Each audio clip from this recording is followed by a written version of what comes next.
လူတွေရဲ့စိတ်ဓာတ်ဟာပူလောင်မှုတွေနဲ့အမြဲတမ်းရပ်တည်နေကြတယ်ကိုယ်ဘဝကိုပြန်လည်ပြီးတော့အကဲခတ်ကြည့်စိတ်မပူရဘူးဆိုတဲ့ပုဂ္ဂိုလ်တယောက်ဟာနောင်ရေးကိုတွေးကြည့်ငါတရားအောင်မှတွေးကြည့်ပူသွားလိမ့်မယ်နော်ပစ္စည်းဥစ္စာတွေကုန်ထားခဲ့ရလိမ့်မယ်လို့တွေးကြည့်ပူသွားလိမ့်မယ်ဒီကြားထဲမှာလည်းအလိုမကျတဲ့ကိစ္စတွေနဲ့တွေးလိုက်တာနဲ့ပူရမယ်တေးသေးချာချာမသိဘဲနဲ့နေရင်သာမျက်ကန်းတစ်စီမကြောက်ဖြစ်နေမှာတကယ်တော့စိတ်ပူစရာကြီးတွေကြီးပဲအကုန်အဲ့ဒီစိတ်ပူနေမှုတွေဟာဘယ်သူကြောင့်ပူတာလဲဆိုရင်ကိလေသာတွေကြောင့်ပူနေဒါကြောင့်မို့မြတ်စွာဘုရားသာသနာမှာ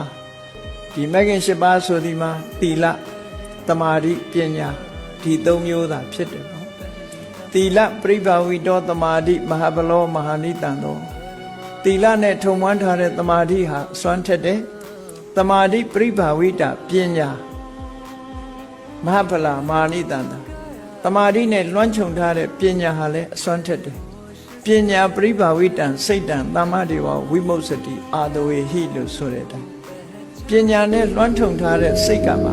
ခုနကပူပန်တောကတွေအလုံးကလွတ်မြောက်သွားပြီးတော့ကြန့်ခိုင်တဲ့စိတ်ဓာတ်ရနိုင်အဲ့ဒါလို့မှပညာနဲ့လွှမ်းခြုံပြီးတော့စိတ်ရဲ့အငြိကြေးတွေကိုတန်ရှင်းအောင်မလုပ်နိုင်သေးသမျှလူတွေရဲ့စိတ်ဓာတ်တွေဟာရင်းရိုင်နေဥမှလာဖြစ်တယ်ပေါ့အကောင်းနဲ့တွေ့ရင်လည်းရင်းရိုင်သွားတယ်အဆိုးနဲ့တွေ့ရင်လည်းရင်းရိုင်သွားတယ်နော်ဘလောက်ပဲကြီးကျယ်တဲ့ပုဂ္ဂိုလ်ကြီးပဲဖြစ်ဖြစ်ဒီတောကဖြစ်เสียနဲ့တုံလို့ရှိရင်မျက်ရည်တွေတပေါက်ပေါက်ကျလာစိတ်ဓာတ်မကြန့်ခိုင်နိုင်ဘူးအောင်မြင်ကြီးပွားလာတဲ့အခါမှာလဲစိတ်ဓာတ်ကြန့်ခိုင်မှုမရှိဘူးလောကရန်နဲ့တွေးဆုံလိုက်တာနဲ့တပြိုင်နက်ရိမ့်ထိုးနေတယ်